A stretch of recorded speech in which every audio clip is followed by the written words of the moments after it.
Hi, I'm Terry Klinker. We're going to continue with our discussion of decision analysis, and what we're going to keep going on with here is making decisions under uncertainty. In our last video, we found out how to make a payoff table by going through the first 4 of our 5 decision-making steps. First thing we did was we find our problem. We tried to decide what kind of condos, if any, we're going to invest in. Then we found out our options. Our options were we can invest in small, medium, or large. All right, I put my options down the rows. I eliminated the option of no investment. Why? Well, we know that if my best option is a loss of money, I can always not invest in anything and retain that $0 return on it. So we can always return to that if we need to. Once we did that, we had to identify the states of nature, what might happen. And we could have strong demand or we could have weak demand. Remember, the options are the things you have control of. I can decide what investment I make. The outcomes, or the states of nature, we have no control of. We don't control the market. And the 4th step was to determine the payoff for each combination of outcome and option. If we had small, if we decided on small, we could make $7 million in a strong market, $8 million in a weak market. If we decided for medium, 14 or 5, large was 20, or a loss of $9 million. What I'm going to show you today is, with the lack of any other information, with just this, I'm going to give you 3 different techniques for how to make a decision in this arena. Now, before we do that, I want you to take a second. I want you to look at the information you have here. Once I give you what I want in a second here, I want you to just pause the video, make your own decision, and then continue. So I want you to look at this. Based on the data you have here, these are my paybacks, these are my options. Which decision would you make? Go ahead and take a second. Okay, what did you decide? Keep that in mind. Kind of write it down. Put down what you decided and why. I'm going to go through 3 decision-making techniques, and then we'll see what you learned about yourself. The first one I'm going to talk about is called Maxi-Max.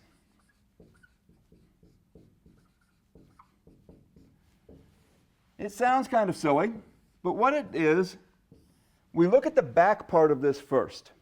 So the first thing I do is I say, all right, what is the maximum outcome for each option? For each of my options, what's the best I can get?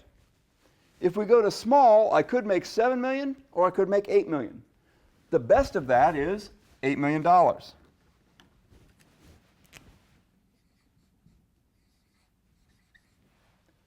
If I invest in medium, I could make $14 million, I could make $5 million. The best I can do is to get a return of $14 million. If I invest in large, I could make $20 million, I could lose $9 million. The best return is $20 million. Now from that, we then turn around and say, all right, I've got my maximum, my best outcome for each option. I then go to the front and I take the maximum of those maximums. Well, the best I could do out of these maximums is $20 million. In this case, I would choose large. I would decide to invest in large condos. That's the best. If I use this decision-making criteria, that's what I would choose. Now, the next one I'm going to talk about is called Maxi-Min.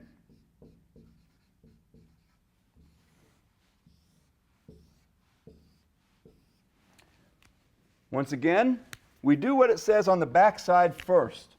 We're going to find the minimum return for each of our options here. Well, small, I could have 7 or 8 million. The worst I can do is $7 million.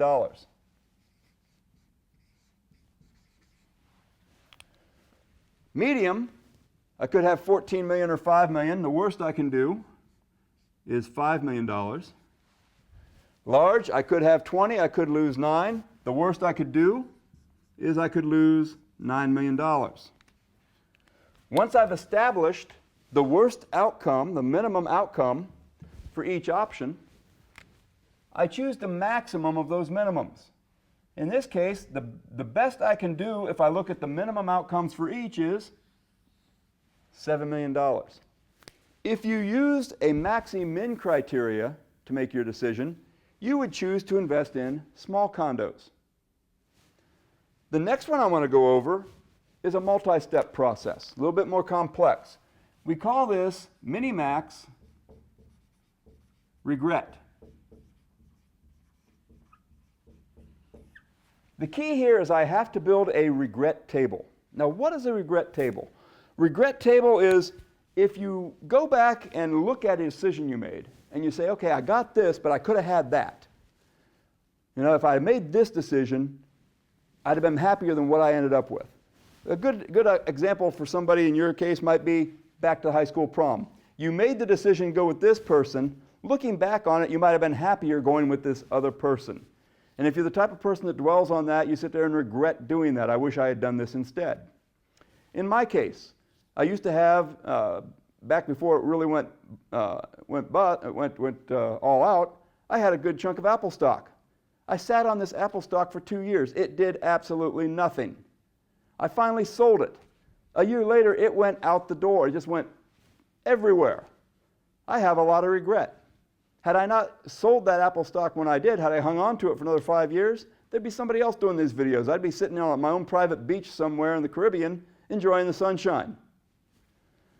So, regret. How do you go about building regret? Well, we need a regret table, and we need it for each state of nature. So we'll need to evaluate how much regret I have, strong or weak state of nature. So the first step, all right, in building a regret table, all right, find the best outcome for each state of nature.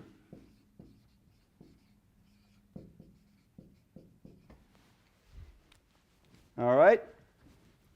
Actually, we go through here, go to strong state of nature.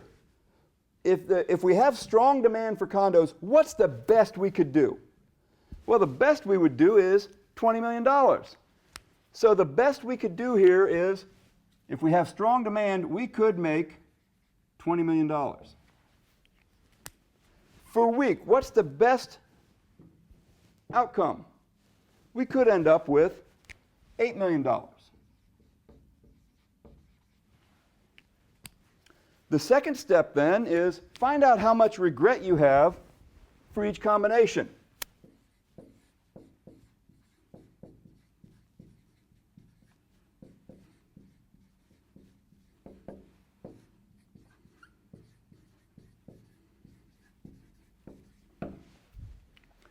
All right, well, how would we do that? We would take what we could have had, subtract what we did get, depending on what decision we made, and find out what the difference is. So in this case,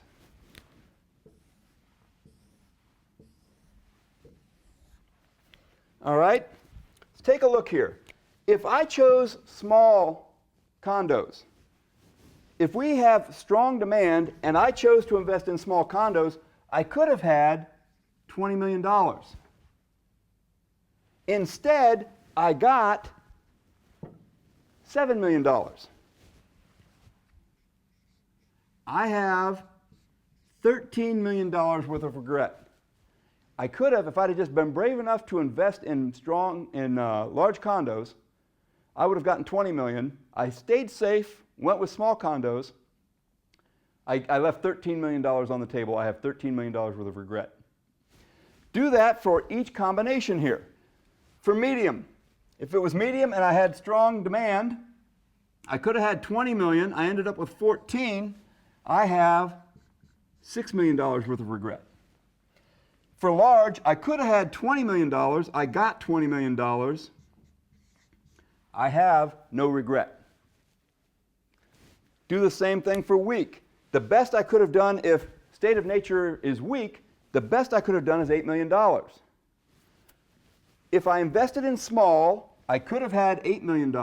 I got $8 million. I have no regret. I could have had, if I invested in medium, I could have had $8 million. I got $5 million.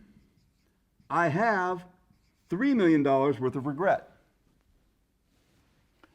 I could have had $8 million. Since we had a weak state of nature, I lost $9 million. I have $17 million worth of regret. This is my regret table. Once we've established the regret table, now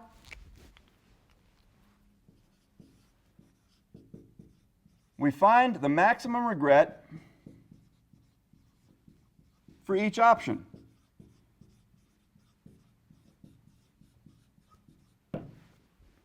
All right, so I'll go through here. What's the, again, working from the back end, what's the maximum regret for each option? Well, here, I have $13 million. If I choose small, I could have $13 million of regret or zero. The maximum is $13 million. If I choose medium, could have $6 million or $3 million of regret. The maximum is $6 million of regret.